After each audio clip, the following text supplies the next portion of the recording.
Liberty Nation with Tim Donner.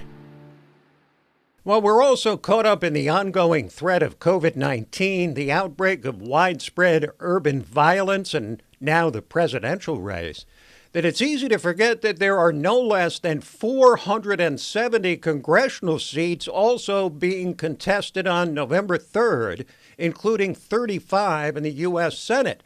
So how are Senate candidates approaching the election in this year like no other?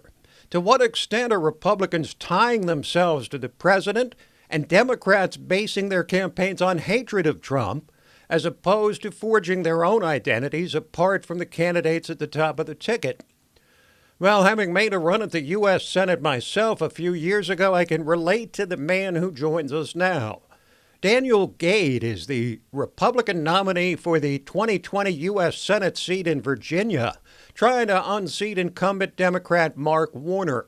He's 45 years old, West Point graduate, and during 20 years active duty in the U.S. Army, Lieutenant Colonel Gade was awarded the Legion of Merit, Bronze Star, and 2 Purple Hearts. And he joins us now. Mr. Gade, Lieutenant Colonel Gade, welcome to Liberty Nation Radio. Thank you, Tim. Thanks for having me on. I appreciate it. In this long, strange trip that 2020 has been, you certainly know hardship and pain and overcoming it. You've come all the way back from a horrific episode in Ramadi during the Iraq War 15 years ago, which left you without a right leg. How did the long, painful journey back to health change you? And did it animate your own decision to go into politics? Well, Tim, my recovery after those combat wounds is not my being combat wounded is not a qualification for high office. But I hope what people see when they look at me and they examine my life story is that I have lived a life of grit and determination. And I'll take that same grit and determination to the United States Senate after I'm elected. Now, when you first decided to run for the Senate, things were very different. No pandemic, no insurrection in cities across the land. So how's your campaign changed in light of these plagues on the land?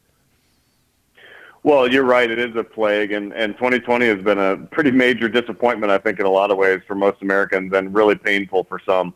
But, this is my first run. I'm not a career politician like Mark Warner is, and so it's I don't know any different, frankly. And what we're doing here is we're just reaching the people. We're doing it by Facebook, and we're doing it by Twitter, and we're doing some in-person events, actually. And the reason we're doing that is because this is a job interview, and it's really important for the people to be able to see those folks who want the job.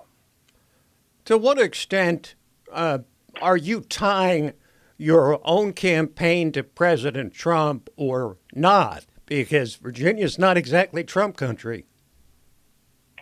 Well, right.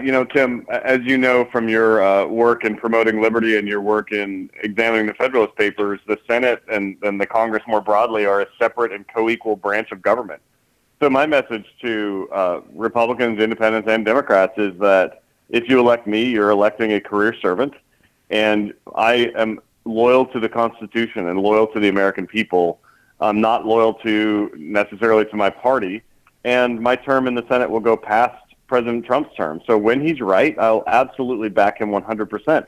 And if he's wrong, I will tell him to his face, Mr. President, you're wrong. You need to do something else here. And I think that that's the approach that any senator owes his party, and not the unflinching loyalty that somebody like Mark Warner gives to his Democrat Party. What are the starkest contrasts to the incumbent Mark Warner that you're drawing in the campaign? Well, the starkest contrast of all of them is that he is a career politician. He's a career swamp creature. That's all he's ever done. Literally when he went to college, he said one time that he had gone to college to major in Washington, D.C. So that's who he is, and you see it in his behavior because who he is he votes with his party, 90+% of the time. He's never been the deciding vote on any important legislation against his party. And so you've got this guy who's a rubber stamp for an increasingly far left Democrat Party. And then when you look at me, you've got somebody who's set aside his life, who has served at risk of life and who is a rubber stamp for nothing but the Constitution of the United States. Thank you for your service. You are absolutely welcome.